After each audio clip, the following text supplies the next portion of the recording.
नमस्कार दोस्तों, स्वागत है आपका आपके अपने चैनल भक्ति सागर में।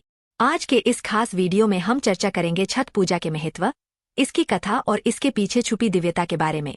छठ पूजा का पर्व विशेष रूप से उत्तर भारत के बिहार, झारखंड और उत्तर प्रदेश में मनाया जाता है, लेकिन आज यह पूजा पूरे भारत में लोकप्रिय हो चुकी है।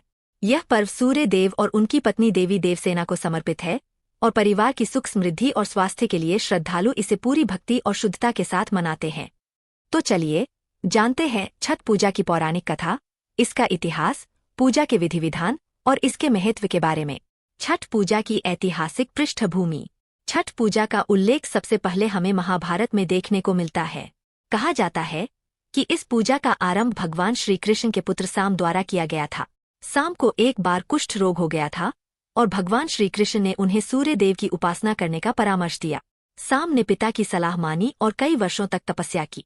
तब सूर्य देव ने उन्हें आशीर्वाद दिया और उनके रोग का निवारण किया। यह भी मान्यता है कि उस समय देवी देवसेना, जो भगवान कार्तिकेय की पत्नी है, प्रकट हुई और उन्होंने साम को आशीर्वाद दिए।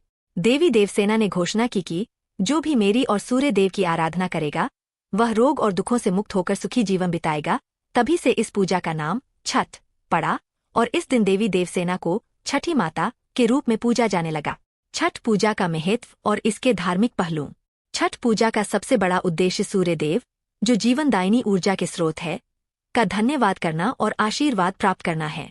सूर्य देव को स्वास्थ्य, समृद्धि और उन्नति का देवता माना गया है और इसी कारण लोग उनका विशेष रूप से आभार व्यक्त करते हैं। छठ पूजा का यह त्योहार केवल महिलाओं द्वारा नहीं, बल्कि परिवार के सभी सदस्य मिलकर मनाते हैं। यह 4 दिनों तक चलने वाला पर्व है, जिसमें व्रत और कठोर नियमों का पालन किया जाता है। छठ पूजा की विधि और 4 दिवसीय अनुष्ठान। अब हम जानेंगे कि छठ पूजा कैसे की जाती है। इस पूजा के 4 दिन होते हैं, जिनमें हर दिन का विशेष महत्व है। 1. नहाय खाए। पहला दिन। छठ पूजा के पहले दिन को नहाय खाए कहते हैं।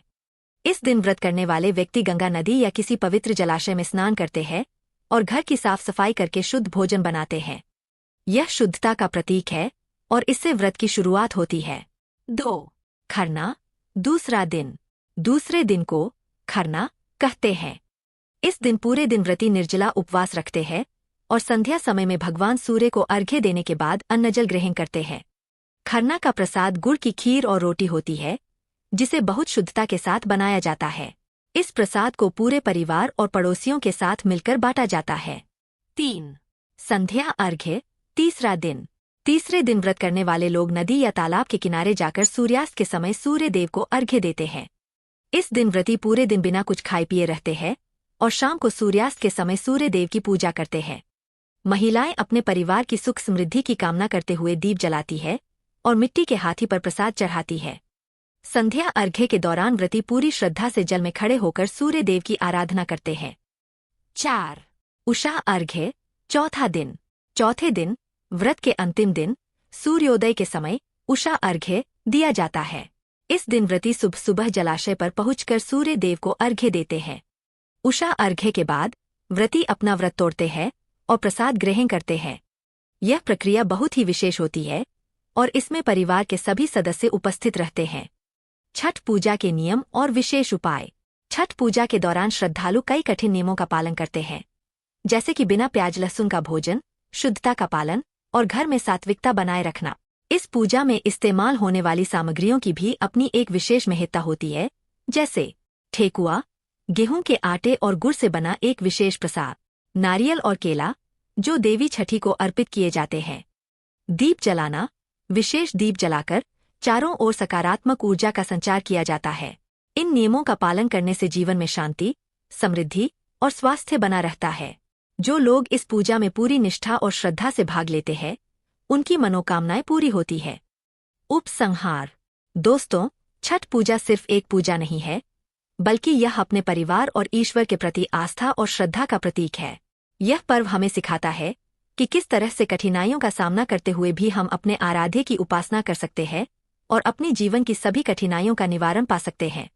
अगर आपको यह जानकारी अच्छी लगी हो, तो कृपया हमारे चैनल भक्ति सागर को सब्सक्राइब करें और इस वीडियो को लाइक और शेयर करें ताकि यह महत्वपूर्ण जानकारी अधिक से अधिक लोगों तक पहुंचे। नीचे कमेंट में जय छठी माई, जरूर लिखें और अपनी श्रद्धा को व्यक्त करें। हमारे साथ जुड़े रहें और हम आपको ऐसे ही धार्मिक, प्रेरणादायक और ज्ञानवर्धक वीडियो के माध्यम से आपके जीवन को खुशियों से भरने के लिए मार्गदर्शन करते रहेंगे। धन्यवाद दोस्तों, अगले वीडियो में फिर मिलते हैं। तब तक के लिए जय छठी।